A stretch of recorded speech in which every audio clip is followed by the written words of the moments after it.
কলকাতা হাইকোর্টের দিকে আপনারা সকলে তাকিয়েছিলেন।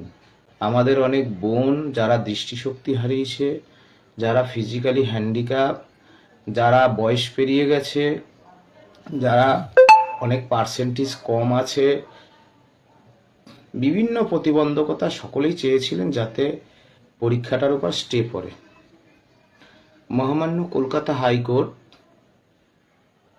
যা পর্যবেক্ষণ দিয়েছেন যে যারা অযোগ্য তারা পরীক্ষায় বসতে পারবে না।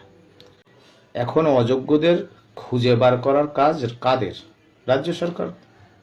রাজ্য সরকারকে বলেছিল যে যারা অযোগ্য বলে চিহ্নিত তাদেরকে মাস্ট বি টার্মিনেট, করেনি, কাউকেই কিন্তু টার্মিনেট করেনি। সেই অর্থে আমি বলবো অনেক কথা, সেই অর্থে আপনাদের কারোর চাকরি যায়নি, কারণ শিক্ষা দপ্তর কিন্তু টার্মিনেট করেনি। অযোগ্যদের টার্মিনেট করতে বলেছে, করেনি, সুপ্রিম কোর্টের অর্ডার মানেনি। এখন সুপ্রিম কোর্ট কি বলেছিল? যারা চিহ্নিত অযোগ্য তাদের 12% ইন্টারেস্ট সহ বেতন ফেরত দেওয়ার কথা, সেটা হলো না, রাজ্য সরকার করেনি। আর যারা ডিজেবল তাদের any others concession, as relaxation, and যারা not specifically found to be tainted তাদেরকে ফ্রেশ সিলেকশন। ফ্রেশ সিলেকশনের সংজ্ঞা কি? What is fresh selection? Supreme court এই বিষয়ে, মুখ্যমন্ত্রী নেতাজি ইন্ডোরে সবাই বলছিল আমার plan A, plan B, CD সব রেডি।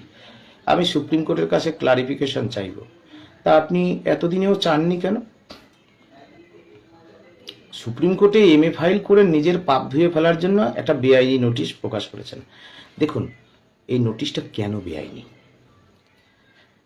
এইবার তো প্রশ্ন আসবে, আমার মামলার বিষয়টা কি হলো, বলার জন্যই এসেছে।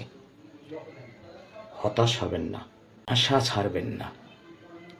রাজ্য সরকার কায়দা করে 14 তারিখ পর্যন্ত ডেটটা বেঁধে দিয়েছে যে 14 তারিখ সুপ্রিম কোর্ট খুলবে, তার মধ্যে আমি টাকা পয়সা লুটে ফুটে একবার শেষ করে ফেলব।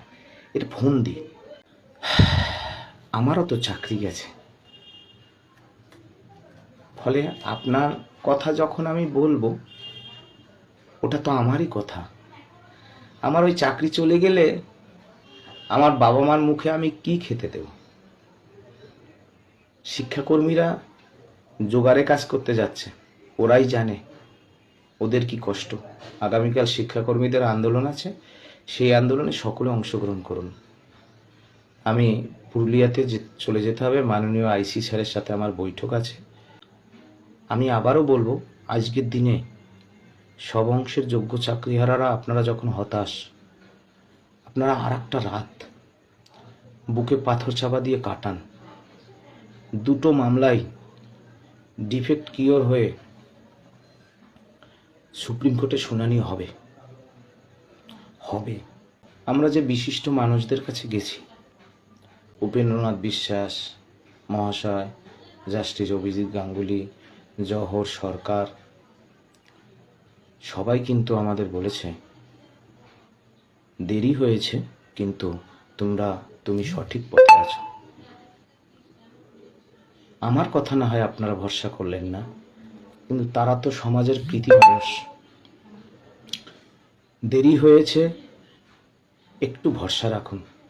আজকে 7 তারিখ, দেখি না 10 তারিখ পর্যন্ত কি হয়। এই নোটিশটা যে বেআইনি,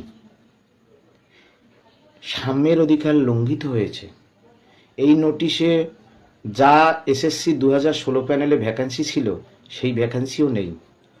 ওবিসির মামলার বিষয় আছে। এই নোটিশে একটা পার্সেন্টেজ 40% পেলে একটা সাল বেঁধে দেওয়া ছিল, তারা বুঝতে পারত, তাদের অধিকার লঙ্ঘিত হয়েছে। সুপ্রিম কোর্ট কি বলেছে?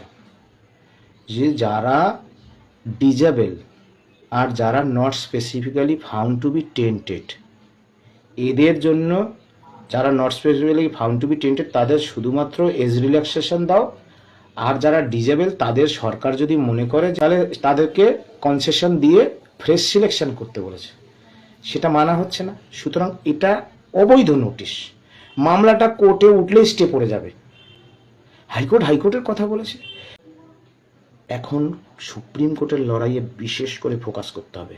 মাননীয় উপেন্দ্রনাথ বিশ্বাস, আরও সমাজের দিগ্গজ যে সকল মানুষ, তাদের যুক্তি পরামর্শে সমস্ত অংশের চাকরিচোরগুলোকে ধরার ব্যবস্থা আছে ওই ওএমআর মামলায়, আর সমস্ত অংশের যোগ্য চাকরিহারাদের চাকরি ফেরানোর মূল মন্ত্র ওই ওএমআর মামলা।